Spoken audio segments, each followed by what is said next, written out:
অনেক দিন পর বেশ লাগছে বন ভ্রমণ। মাঝে মাঝে কাজের ফাঁকে এইসব জায়গায় এলে মন খুব ভালো লাগে। শুদ্ধ বাতাস, মাটির সোনা গন্ধ, পাখির কলতান, আহা।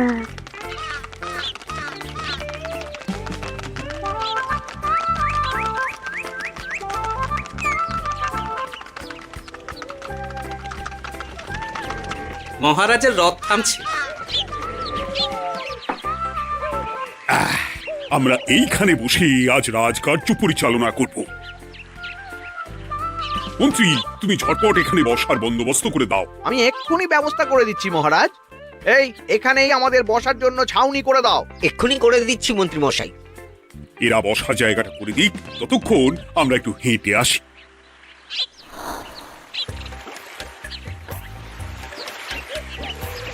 সকালবেলা হাঁটা শরীরে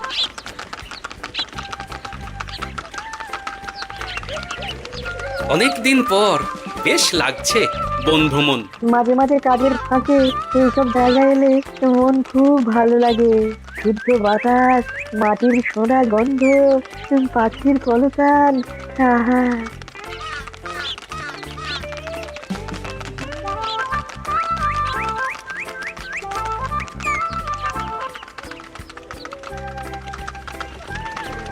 মহারাজের রথ থামছে। আমরা এইখানে বসে আজ রাজকার্য পরিচালনা করব। মন্ত্রী, তুমি ঝটপট এখানে বসার বন্দোবস্ত করে দাও। আমি এক্ষুনি ব্যবস্থা করে দিচ্ছি মহারাজ।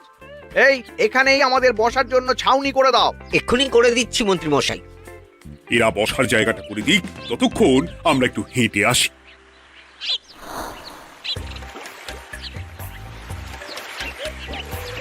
সকালবেলা হাঁটা শরীরের পক্ষে খুব ভালো মহারাজ।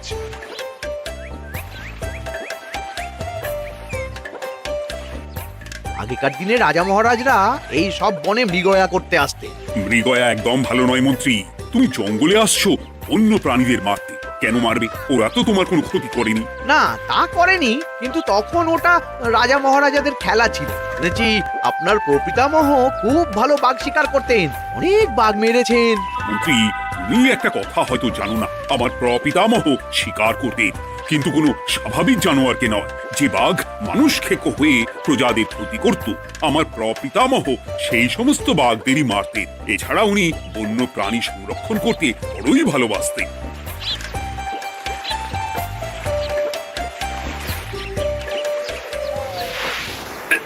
উফ, এটা আবার কি? এটা আবার কোথা থেকে উড়ে এলো? কোথাও তো ঝড় হাওয়া কিছুই নেই। একটা ধাঁধা মহারাজ, এই কাগজে লেখা। ধাঁধা? পড়ো দেখি। জোয়ার ভাটা প্রভুর খেলা, ভাটা হবে হলে বেলা, ভাটা হলেই দেখা যাবে লাল রঙের এক পাথর পাবে, নদীর ধারে গর্ত করে যত্নে সাজাই কলস ভরে, হেথায় হোথায় ছড়িয়ে যাহা, অন্ধকারে জলে তাহা, ঢুকলে চক্ষু ঝলসে যাবে, হাতের কাছে ঘন্টা পাবে, ঠিক ঘন্টা বাজলে পরে পড়বে ঝরে থরে থরে, ঘন্টা যদি হয় ভুল যেন তুমি হারাবে কুল, ঠিক ঘন্টা চিনতে হলে নকশা দেখো চক্ষু খুলে, সিন্দুক দেওয়ালে হাত দাও, আসল ঘটনা জেনে নাও। ওরে বাবা, খুব দীর্ঘ ধাঁধা। তা মন্ত্রী, তুমি কিছু বুঝলে? এটা একটা গুপ্তধনের নকশা। এর মধ্যে গুপ্তধন কোথায় আছে তার একটা ধারণা দেওয়া আছে। গুপ্তধন? ওটা আমাকে পেতেই হবে, পেতেই হবে। দেখি দেখি একবার কাগজটা দাও। গোপাল, কাগজটা আগে আমার হাতে দাও, দেখি ভালো করে। এখন নদীতে জোয়ার চলছে গোপাল। একটু পরেই ভাটা শুরু হবে। হ্যাঁ, ভাটা না হলে কিচ্ছু বোঝা যাবে না। এখানে স্পষ্ট লেখা আছে, ভাটা হলেই দেখা যাবে লাল রঙের এক পাথর পাবে। তার মানে আমাদের ভাটা হওয়া পর্যন্ত অপেক্ষা করতে হবে। না, সময় নষ্ট না করে ধাঁধাটার সমাধান করতে শুরু করি। ভাটা হলে একটা লাল রঙের পাথর দেখা যাবে, এই পর্যন্ত পরিষ্কার আছে। বুঝতে হবে ওর পর থেকে। পড়ো গোপাল, চলো আমরা সবাই বুদ্ধি লাগাই। নদীর ধারে গর্ত করে যত্নে সাজাই কলস ভরে। এটার অর্থ, ধাঁধাটা মাথায় বসিয়ে নিয়েছি, এবার কে কি বলবে সেটা শুনতে হবে। চলো গোপাল, আমরা ধাঁধা যেমন যেমন বলেছি তেমন তেমন ভাবেই চলি। চলুন মহারাজ, এখন আমাদের দেখতে হবে লাল পাথর। কোথায় আছে লাল পাথর? চলো চলো সবাই, চোখ কান খুলে আমরা নদীর পাড় ধরে হাঁটি। আমি একটু তফাতে হাঁটি। গুপ্তধন আমাকে একা পেতে হবে। ভাটা হলেই দেখা যাবে লাল রঙের এক পাথর পাবে। আমাকে চোখ কান খোলা রাখতে হবে। লাল পাথর, নদীর চড়ায় লাল পাথর দেখতে হবে। লাল পাথর, লাল পাথর। ওটা কি? এই তো লাল পাথর, লাল পাথর। ওরা অনেকটা এগিয়ে গেছে, ওদের আমার দিকে নজর নেই। এই সুযোগ, এই সুযোগ, একা একা গুপ্তধন নিয়ে পালাবো।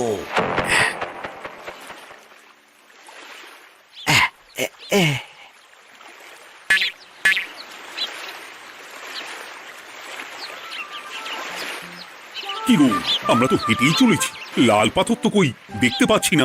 আরেকটু হাঁটতে হবে মহারাজ, গুপ্তধন বলে কথা, ওকে আর সহজে ধরা দেয়? সেটা অবশ্য সঠিক কথা। আচ্ছা, আমরা সবাই তো আসছি হেঁটে হেঁটে, মন্ত্রী মশাই গেলেন কোথায়? ও কি যে ঘটে! সত্যি তো, মন্ত্রী কোথায়? ও সেনাপতি, মন্ত্রীকে দেখেছো? কই না তো মহারাজ। তাহলে কোথায় গেলেন মন্ত্রী মশাই? এই জঙ্গলে বাঘ ভাল্লুক আছে, শেষে কিনা বাঘে নিল। হায় হায় হায়, মন্ত্রী গিন্নির কাছে আমি কি মুখ দেখাবো? হুম, বাঘ ভাল্লুকের পেটে যাবার লোক তো মন্ত্রী মশাই নন। ও গোপাল, কি ভাবছো? কিছু তো একটা বলো। এখন আমাদের মন্ত্রী মশাইকেই খুঁজতে হবে। তবে মন্ত্রী মশাই বাঘ ভাল্লুকের পেটে যায়নি। তুমি নিশ্চিত হচ্ছ কি করে? অত পেঁচালো মানুষকে বাঘ ভাল্লুক গন্ধ শুকেই ছেড়ে দেবে, হজম করতে পারবে না। না না না, এখন রসিকতা করার সময় নয়, আমাদের মন্ত্রীকে খুঁজে বার করতেই হবে। কোথায় গেল মন্ত্রী? চলো চলো, গুপ্তধন মাথায় থাক, চলো মন্ত্রীকে খুঁজি। আহ, মন্ত্রী কোথায় গেল কে জানে। একবার পুরো ধাঁধাটা ঝালিয়ে নি। ভাটা হলেই দেখা যাবে লাল রঙের এক পাথর পাবে। ভাটা হয়েছে, লাল রঙের পাথরের মাথায় চাপ দিয়ে গুহার মুখও খুলেছি। এবার এবার নদীর ধারে গর্ত করে যত্নে সাজাই কলস ভরে। এটাই তো ঠিক বুঝতে পারছি না।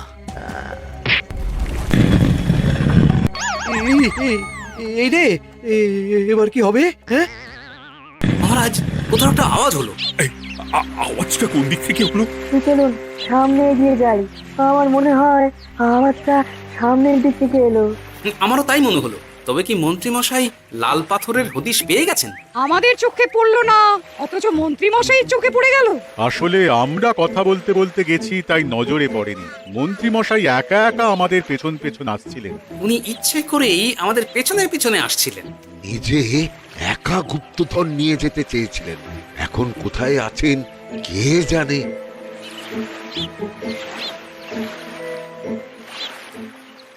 এই অন্ধকারে কিছু দেখতে পাচ্ছি না তো। দাঁতাতে কি ছিল? হ্যাঁ, কি ছিল?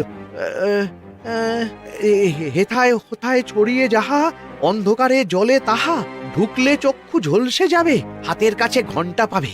পেয়েছি পেয়েছি, ঘন্টা ঘন্টা ঘন্টাটা পেতে হবে। ঘন্টাটা ঘন্টাটা ঘন্টা। ভাটা হলেই দেখা যাবে লাল রঙের এক পাথর পাবে।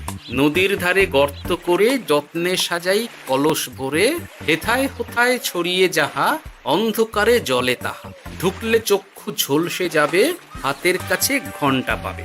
ঠিক ঘন্টা বাজলে পরে পড়বে ঝরে থরে থরে, ঘন্টা যদি হয় ভুল যেন তুমি হারাবে কুল। ঠিক ঘন্টা চিনতে হলে নকশা দেখো চক্ষু খুলে, সিন্দুক দেওয়ালে হাত দাও, আসল ঘটনা জেনে না। এবারে ভালো করে ঠান্ডা মাথায় ভাবতে হবে। ভাটা হলেই দেখা যাবে লাল রঙের এক পাথর পাবে। সেই লাল পাথরটাই তো খুঁজে পাওয়া যাচ্ছে না, অথচ মন্ত্রী মশাই খুঁজে পেলেন। আওয়াজটা কোথা থেকে আসছিল? এই কাছে পিঠে এই কোথা থেকে আওয়াজটা আসছিল।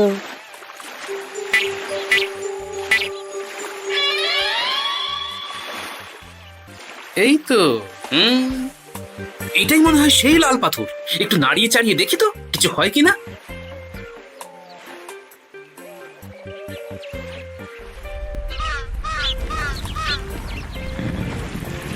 এই তো, কাজ হয়েছে। এই তো সুড়ঙ্গ।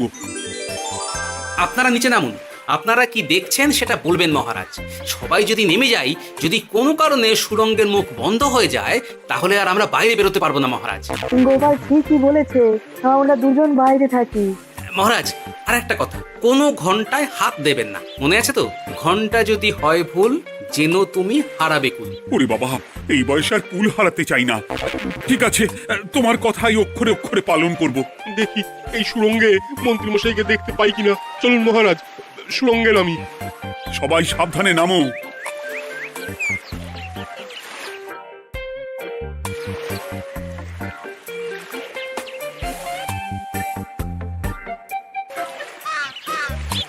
মহারাজ, ওখানে কি কি দেখতে পাচ্ছেন? ওখানে কি মন্ত্রী মশাই আছেন? না গোপাল, মন্ত্রীকে এখনো দেখতে পাইনি। শুধু আমি এখানে অজস্র পাথর দেখতে পাচ্ছি। পাথরে পাথরে ছয় লাভ, ছোট বড় অজস্র। পাথরগুলো বড় অদ্ভুত, কিরকম কিরকম মানুষ মানুষ গড়ন।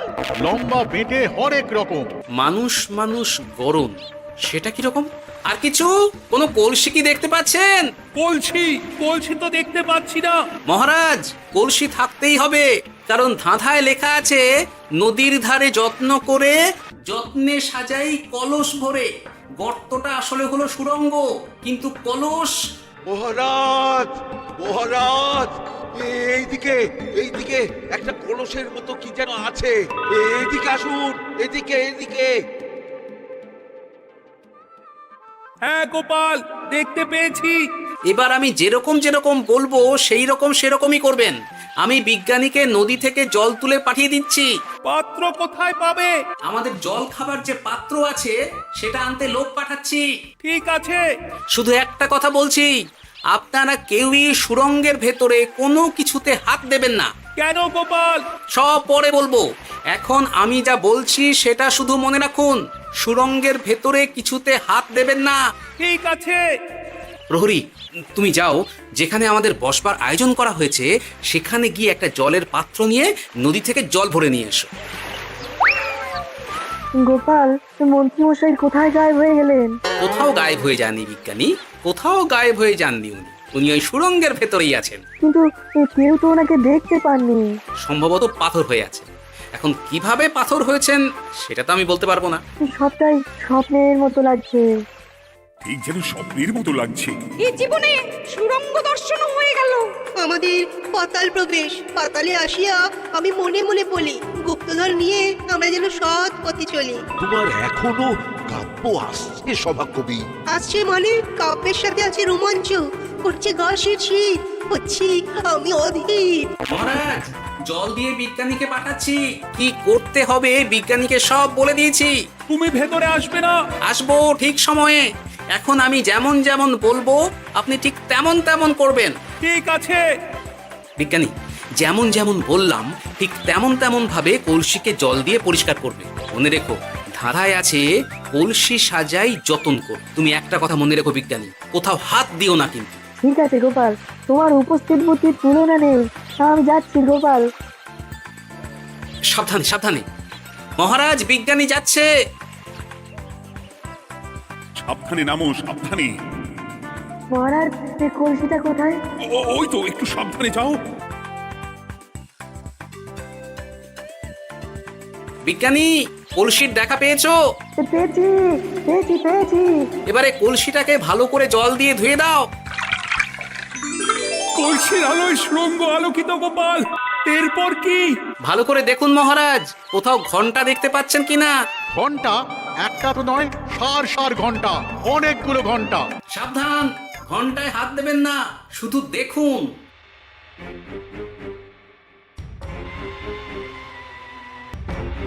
মহারাজ, আমরা গুপ্তধনের খুব কাছে চলে এসেছি। তাই নাকি?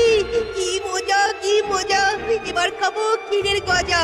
আহ, সভাকবি চুপ করো, এখনো আমরা গুপ্তধন পাইনি। বাবার মুখে দাঁড়িয়ে সবগুলো তারা আঁকা। বিজ্ঞানী, কোনো ঘন্টায় চাঁদের নকশা করা আছে কি? একটু দেখে বলো না। আমি আতস কাজ নিয়েই দেখছি, সব ঘন্টাতেই তারা আঁকা। খবরদার, কোনো ঘন্টাকেই ছোঁবে না। ঠিক আছে, কোনো কিছু না ছুঁয়ে আমি দেখছি। পেয়েছি গোপাল, চাঁদ আঁকার ঘন্টা পেয়েছি। ওই ঘন্টাটা বাজাও, বাজাও।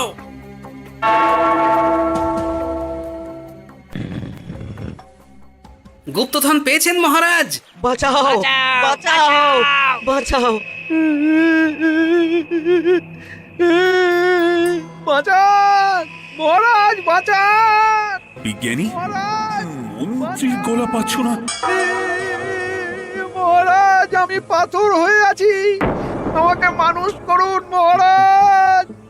তুমি তো মানুষই ছিলে, হঠাৎ করে পাথর হলি কেন? মহারাজ গুপ্তধন পেয়েছেন? পেয়েছি, তার সাথে মন্ত্রীকেও পেয়েছি।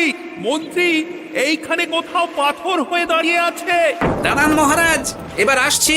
সাবধানে এসো। আমি ভেতরে যাচ্ছি, বুঝলে? যদি কোনো কারণে দেখো পাথরটা গুহার মুখটা আটকে দিয়েছে, অমনি তোমাদের কাজ হলো পাথরটাকে ছুঁয়ে ফেলা, বুঝলে? ঠিক আছে গোপাল দাদা, আমার মনে হয় বিপদ আর কিছু ঘটবে না। তবুও সাবধানের তো মান নেই। ঠিক আছে, তুমি নিশ্চিন্তে ভেতরে যাও। বাঁচাও, আমাদের বাঁচাও, আমাদের সবাইকে মানুষ করুন। আমাকে মানুষ করুন মহারাজ। আপনাকে তো মানুষ করা হবে মন্ত্রী মশাই।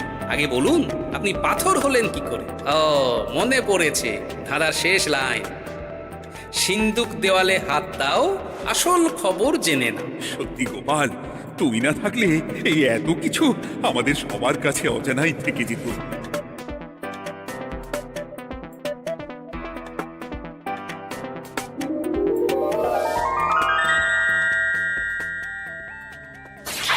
ধন্যবাদ আমাকে মুক্ত করার জন্য। আপনি কে? আমি যক্ষ। আমাকে এই ধন সম্পত্তি পাহারা দেওয়ার জন্য এক ডাকাত দলের সর্দার যক্ষ করে রেখেছিল। আমি 100 বছর ধরে এইখানে যক্ষ হয়ে আছি। আমি তোমার জন্য মুক্ত হলাম গোপাল। এই সম্পত্তি তোমার গোপাল। সম্পত্তি নিয়ে আমি কি করব? আমি এই সব সম্পত্তি মহারাজকে দান করলাম, রাজ্যের অনেক কাজ হবে। তুমি ধন্য গোপাল, তুমি ধন্য। এবার আমার যাবার সময় এসেছে, আমাকে যেতে হবে। যাবার আগে এই পাথরগুলোকে মানুষ করে যান। এরা সব লোভী। আমি আমার সীমিত ক্ষমতায় এই গুপ্ত ধনের ধাঁধাকে এখানে যারাই ভ্রমণ করতে আসে তাদের হাতে তুলে দিই, কিন্তু কেউ এই ধাঁধার সমাধান করতে পারে না। সবার মনে লোভ কাজ করে, এই লোভ এদেরকে পাথর করে রেখেছে। পাথর হলো কি করে? একটা মানুষ এসে বুক ভরা লোভ নিয়ে আধা পুরো না জেনে পাথরে হাত দিলেই সে পাথর হয়ে যাবে। আমাদের ভুল হয়েছে, আর লোভ করবো না। আমাদের বাঁচাও। আমাকে মুক্ত করে দিন, আমার খুব ভুল হয়েছে মহারাজ, মুক্ত করে দিন আমায়। তুমি এখানে আগে এসেছিলে, তাই তো আগে এসে ভাবলে নিজেই একা একা গুপ্তধনকে হরপ করে দেবে। এদিকে তোমাকে না দেখতে পেয়ে আমাদের কত চিন্তা হচ্ছিল। যারা লোভী তারা কারো কথা ভাবে না, শুধু নিজের কথা ভাবে। আমাকে আর একটা সুযোগ দিন, আমি আর লোভ করবো না মহারাজ। তোমার কথার কোনো দামই নেই। না মহারাজ, আমাকে আর একটা সুযোগ দিয়ে দেখুন, আমি আর লোভ করবো না। আমাকে মানুষ করুন মহারাজ। আমাদের সবাইকে মানুষ করুন। দয়া করে মানুষ করুন। যক্ষরাজ, এদের আপনি ক্ষমা করে দিন। ঠিক আছে, তোমাদের আবার মানুষ করে দিচ্ছি।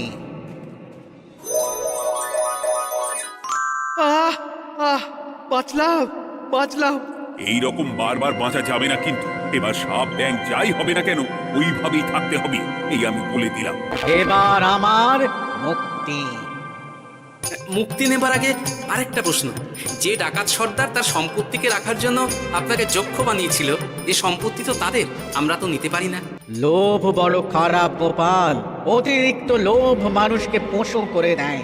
ওই ডাকাত দল এই সম্পত্তির জন্য সবাই কাটাকাটি করে মরে গেছে, কেউ আর বেঁচে নেই। সুতরাং এই সম্পত্তিতে তোমার অধিকার আছে, এই সম্পত্তি তুমি গ্রহণ করো। নিলাম আমি, কিন্তু এই সম্পত্তি মহারাজকে আমি দান করলাম। ডাকাত দল জনগণের সম্পদকে লুটেই তো সম্পত্তি বানিয়েছে, তাই আমি জনগণের কাজে লাগবার জন্যই এই সম্পত্তি মহারাজকে দিলাম। গোপাল, তোমার জয় হোক। এবার তাহলে আমি যাই, তোমরা সবাই সুখে থেকো আর ভালো থেকো। গোপাল, তোমার তুলনা হয় না। তোমার ঋণ আমি কোনোদিন শোধ করতে পারবো না। তুমি কৃষ্ণনগরের জন্য যা করলে তা ইতিহাসে লেখা থাকবে। না মহারাজ, আমি এমন কিছু করিনি, এই কাজ সবাই করবে। জয় গোপালের জয়, জয় গোপালের জয়, জয় কৃষ্ণনগরের জয়। জয় কৃষ্ণনগরের জয়।